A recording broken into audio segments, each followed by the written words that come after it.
The hit action-adventure drama series The Witcher tells the story of Geralt of Rivia, a solitary monster hunter who struggles to find his place in a world where people often prove themselves to be more wicked than beasts. So stay tuned and don't go away, because we're about to reveal what fans have to say about Season 2 of The Witcher. First up, how do fans see The Witcher compared to critics? You're about to find out. The Witcher Season 2 topped the Netflix charts and attracted better reviews from critics than Season 1. Season 2 gets a 94% score on Rotten Tomatoes, and Season 1 had a 68% score. The issues that fans complained about in Season 1 have largely been solved, and now there are no confusing multiple timelines. That seemed to be a source of frustration for many fans who found themselves constantly struggling to follow the many time-jumping storylines. Another issue for fans was that Geralt was way too quiet and didn't speak enough, so the writers put their fingers to the keyboards and were sure to add more dialogue for Geralt. Another point of contention for fans was that the characters didn't look like they were supposed to, with many fans pointing to hair, makeup, and wardrobe design problems. And those issues too were rectified for Season 2. Despite the efforts to improve the series though, there is still a loyal and vocal group of fans who know the entire collection of books inside and out, and aren't happy with Season 2. On popular film and TV review sites such as Rotten Tomatoes and Metacritic, negative reviews from the franchise's staunchest fans continue to pour in. Season 1 had an excellent 91% score from fans, which was much higher than the average score given by critics at 68%. But when you look at the scores for Season 2, it's essentially the exact opposite.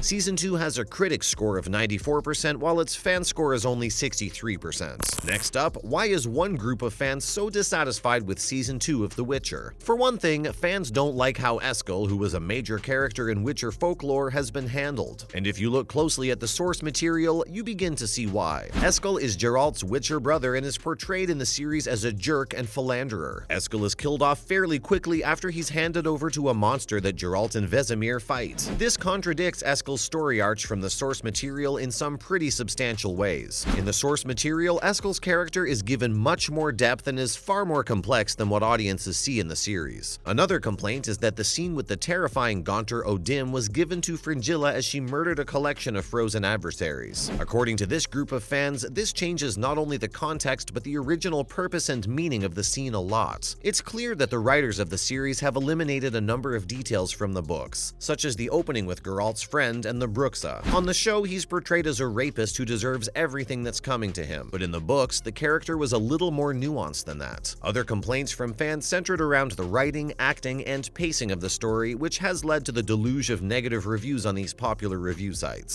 Up next, is there a clear divide between book readers and show watchers? Let's find out. Without a doubt, there is a clear divide between book readers and show watchers when it comes to reviews of The Witcher. Generally speaking, it seems as though the series works perfectly well in Season 2 for those who aren't familiar with the source material. But for those who are, the series has strayed much too far away from the books. A large number of fans, however, have been quick to point out that in the original books, the first titled Blood of Elves, not too much happened, and it's become clear to them that the series is attempting to compensate and adjust accordingly. Season 3 of The Witcher, on the other hand, is reportedly going to bring the series closer to the source material. According to showrunner Laura S. Hisrich and star Henry Cavill, the series is aware that it's missing some key details from the book series, but that some of those details will be dealt with and reconnected in the upcoming third season. It'll be interesting to see how Season 3 responds to the criticism of fans, but it's clear that they're aware of them and in the process of making the necessary adjustments needed to bring the show closer to the source material. Stay tuned and don't go away, because we're revealing everything there is to know about The Witcher. Next up, what do we know about Season 3? You're about to find out. In Season 3, monarchs, mages, and beasts of the continent will compete to capture Ciri of Sintra, but Geralt takes her into hiding and is determined to protect his newly reunited family against those trying to destroy it.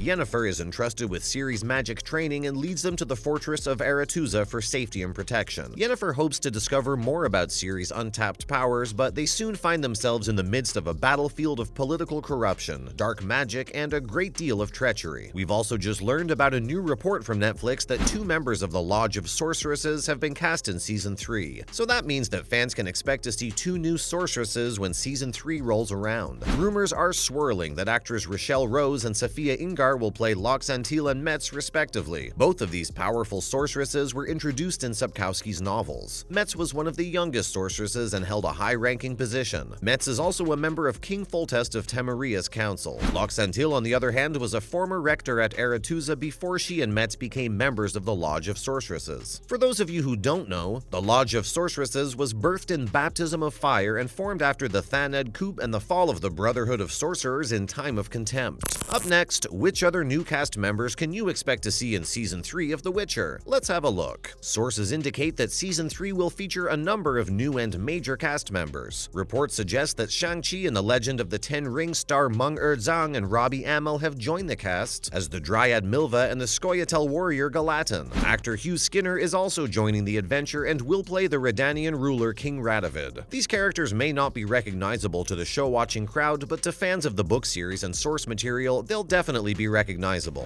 Fans of CD Projekt Red's The Witcher video game series will also likely recognize the new faces in Season 3. In the books, Metz actually plays a major role in The Witcher 3 Wild Hunt, while Loxantil has a minor appearance when the Lodge of Sorceresses regroups. The character Radovid is also a major player in the Nilfgaardian War and the backstory of The Witcher 3. Season 3 started filming in early April of 2022, and it will adapt the events and characters of two books, Time of Contempt and Baptism of Fire. Season 3 will also introduce new storylines from previous novels such as The Beltane, which was covered in Sword of Destiny. But instead of taking place before the Battle of Sodden, the Festival of Beltane will occur afterward and feature Ciri, Geralt, and Yennefer. Next up, what do we know about The Witcher Season 4? Let's dig a little deeper. The Witcher director Steven Surgic recently revealed that Netflix already has Season 4 of the series mapped out. Despite the release of The Witcher Season 3 still a ways off, The Witcher's writers and producers are already prepping Season 4. Surgic recently confirmed that Season 4 was in the planning stages, although he clarified that he isn't sure if those plans will involve him. Surgic said, "The writers and producers mapped out Season 4. I don't know if I'm a part of that mapping program, but at least they told me that they're mapping it out." In September of 2021, 2 months before Season 2 was released, Netflix officially renewed The Witcher for Season 3. But in addition to a 4th season already in the works, Netflix has also announced a live-action prequel series titled The Witcher Blood Origin, which is expected to drop on Netflix sometime in 2022. The Witcher Blood Origin's announcement comes as the franchise dives far deeper into the Witcher lore and the Brotherhood itself. The upcoming spin-off is set more than a century before The Witcher in the Elven world before the humans got involved. Set 1200 years before Geralt of Rivia's adventures on the continent, The Witcher Blood Origin will explore the tales of the first Witchers. Blood Origin creator and writer Declan Dabara said, "It's really about what that world would look like for the elves before humans brought civilization to them." The prequel series will star Lawrence O'Farrane, who will play a warrior named Fionn, and film star Michelle Yeoh is slated to be cast as the character Cian. Do you think there's a chance that The Witcher Blood Origin will be better than the original series? Don't hesitate to leave a comment below. That's a wrap for today's video. Thank you for watching.